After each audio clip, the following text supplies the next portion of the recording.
Aujourd'hui, conférence de Marie-Madeleine Jacob sur Marie-Madeleine ou le secret de livrer. Le château, Alès-les-Bains, le périple d'une découverte. Voilà, on est ravis d'avoir Marie-Madeleine qu'on a rencontrée sur ce site à la salle. Et cette conférence qui a eu lieu suite à une re-rencontre imprévue, donc on est ravis de t'avoir avec nous. Et voilà, je passe la parole à Marie-Madeleine. Je rappelle qu'on aura une petite pause ensuite, voilà, et ensuite un petit débat.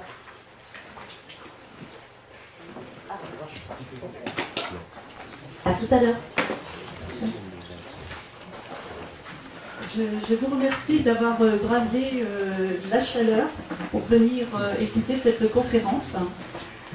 Donc effectivement, il n'y a pas peut-être de hasard dans la vie, mais nous sommes recroisés récemment avec Émilie et Marc, et je leur ai demandé si les activités de la salle se continuaient, et ils m'ont dit bien sûr, et j'ai proposé donc de faire cette conférence que j'ai faite donc en 2009 maintenant, avec Jean, mon compagnon de l'époque, et aussi la personne qui a reçu des messages, qui est médium.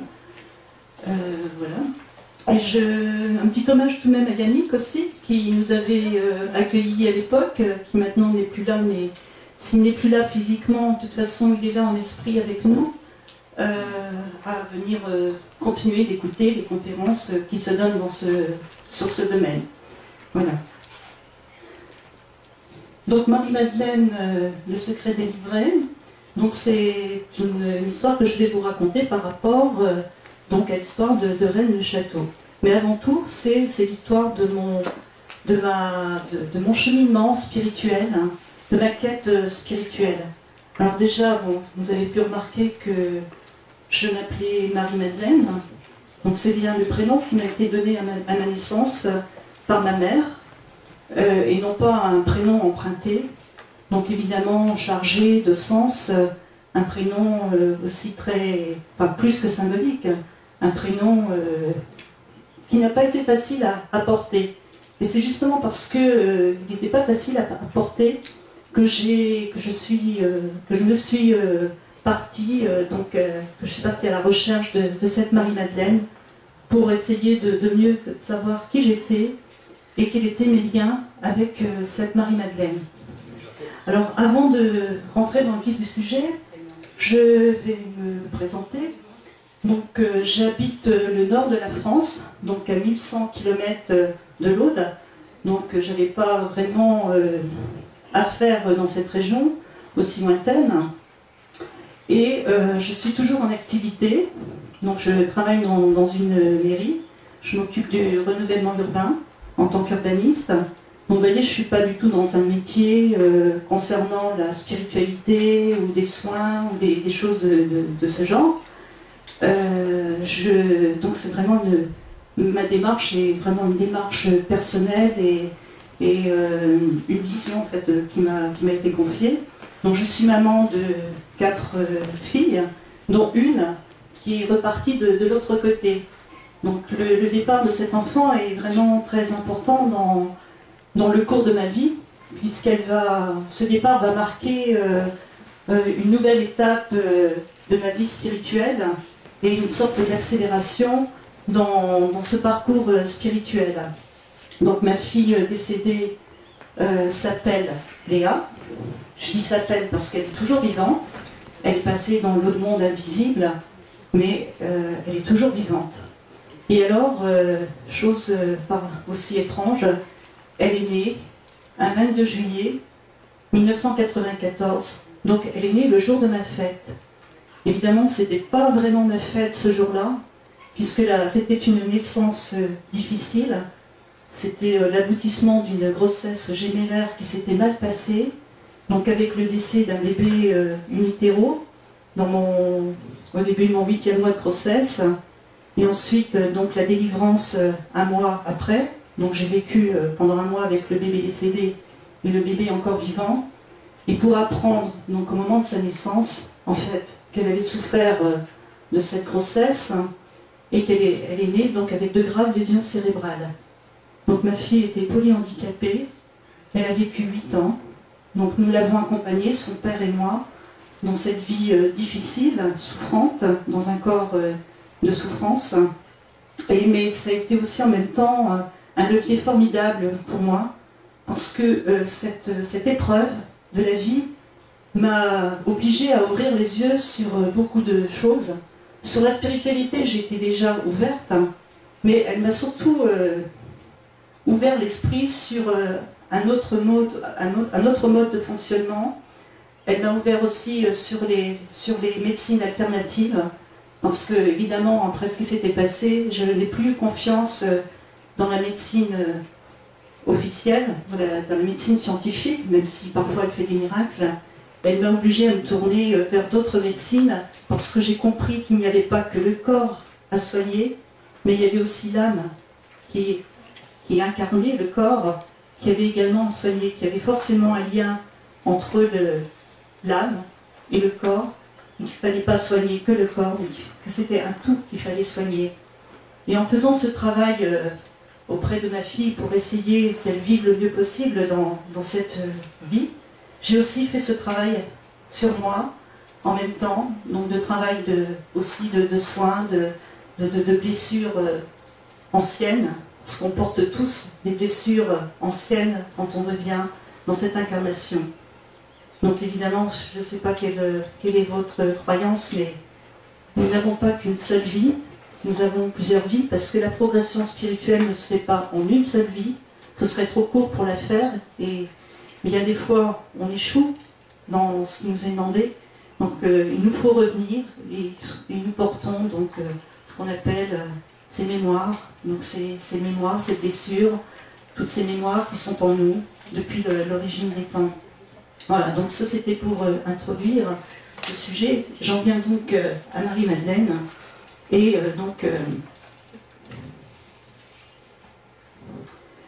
à la quête spirituelle.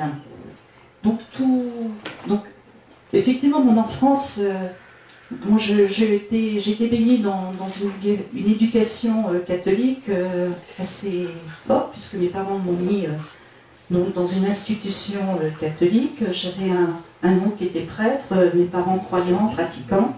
Donc j'ai baigné dans cette éducation-là, dans cette culture religieuse très forte. Et donc évidemment, j'avais connaissance, en allant à la messe, du personnage de Marie-Madeleine, qu'on évoquait surtout à la période de Pâques, de la Semaine Sainte, où les évangiles où elle apparaissait, la cité. Mais c'est je dirais, plus dans les années 90 que je me suis intéressée à Marie-Madeleine. Bon, déjà, le prénom, je le trouvais très lourd à porter, parce que, pour moi, dans ma culture religieuse, Marie-Madeleine était associée à la prostituée. Et je trouvais tout de même bizarre que mes parents m'aient donné le nom d'une prostituée. Donc, on verra plus tard, en avançant dans la conférence, de savoir effectivement, est-ce que Marie-Madeleine était une prostituée? En fait, qui était-elle? Voilà, je vous donnerai quelques éléments de réponse, alors des éléments qui ne vont peut-être pas forcément aller dans votre sens, mais c'est pas grave. Chacun, je veux dire, fera sa propre vérité, verra au fond, justement, si ça résonne ou si ça ne résonne pas. À chacun sa liberté de croire ou de ne pas croire. Les informations qui nous ont été données par le delà, moi je vous les donne, et ensuite vous en faites ce que vous voulez. Il n'y a pas de dogme. Donc évidemment c'était assez lourd à porter comme prénom, et puis bon, j'étais parfois chahutée aussi par mes amis, mes frères et sœurs. On m'appelait la Madelon, je n'aimais pas beaucoup qu'on m'appelle comme ça, parce que c'était la Madelon, c'est la chanson des soldats, c'est la chanson à boire, donc ça ne me plaisait pas trop, ça n'allait pas vraiment avec moi, quoi, tout simplement. Et en 1992, je trouve sur un étal d'un libraire un livre, Marie-Madeleine, Un amour infini. Et je l'achète et je l'offre à mon mari. On s'était disputé, je lui ai dit tiens, voilà, je l'ai trouvé, je trouvais que le titre était très bien pour lui donner en signe d'amour. Et ce livre est resté dans la bibliothèque pendant des années.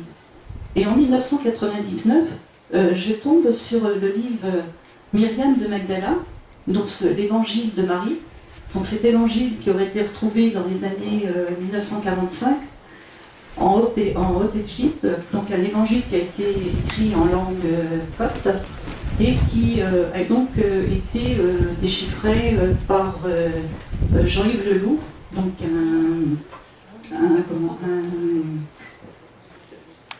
un ecclésiastique de l'Église orthodoxe. Et donc j'achète le livre parce que ça m'interpelle. Et je le lis d'une traite. Et je ne sais pas ce qui s'est passé en le lisant. Il s'est passé comme une expérience mystique, parce que j'avais bien du mal à rentrer dans le texte qui n'est pas complet. Donc ce texte, en fait, c'est Marie qui s'adresse à son Seigneur, donc à Jésus, et en même temps qui s'adresse aux apôtres. Hein, je ne sais pas s'il y en a qui l'ont lu, cet évangile. Oui. Je m'en souviens plus, il y a longtemps. Oui, donc oui, il était sorti en 1999. Il avait fait pas mal parler de lui à l'époque. Et donc j'ai lu ce livre, mais il s'est passé quelque chose que je ne peux pas expliquer, une expérience mystique. J'étais comme transportée.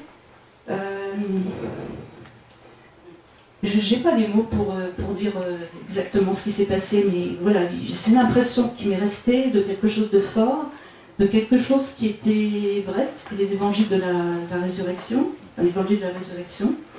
Et puis, du coup, j'ai repensé à ce livre que j'avais offert quelques années auparavant à mon mari. Je suis allée le rechercher, je l'ai retrouvé dans la bibliothèque, il n'avait pas été ouvert.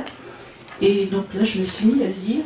Et puis à la fin du livre, en fait, il y avait raconté la légende provençale de Marie-Madeleine. Donc cette histoire, en fait, que Marie-Madeleine serait arrivée au Sainte-Marie-la-Mer sur une barque sans gouvernail, sans voile, qu'elle aurait été donc lâchée, envoyée par les opposants premiers chrétiens, et que cette barque serait arrivée comme ça, jusqu'aux abords de Marseille, de ce qui était les Sainte-Marie-la-Mer, puisqu'il faut bien réaliser que la côte n'était pas configurée comme aujourd'hui. Hein, il y a 2000 ans, la côte n'avait pas le même tracé qu'aujourd'hui. Donc on s'enfonçait beaucoup plus dans la terre, on accostait beaucoup plus loin.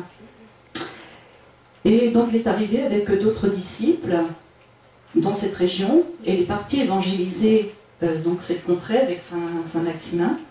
Et puis il aurait fini donc ses jours dans une grotte à Saint-Gaume, où elle aurait terminé sa vie en recluse. Voilà, donc moi je découvrais cette légende, parce que dans le Nord, Marie-Madeleine n'est pas une sainte très honorée, pas très connue. En fait, c'est la sainte plus du sud, du sud-est.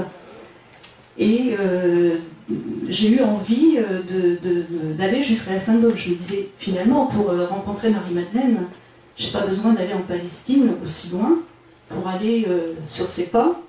Donc il suffit que je traverse toute la France et que j'aille là-bas, à la Sainte-Gaume, pour essayer de m'imprégner de quelque chose qui resterait de cette sainte. Donc c'est en 2000 que je pars, seule.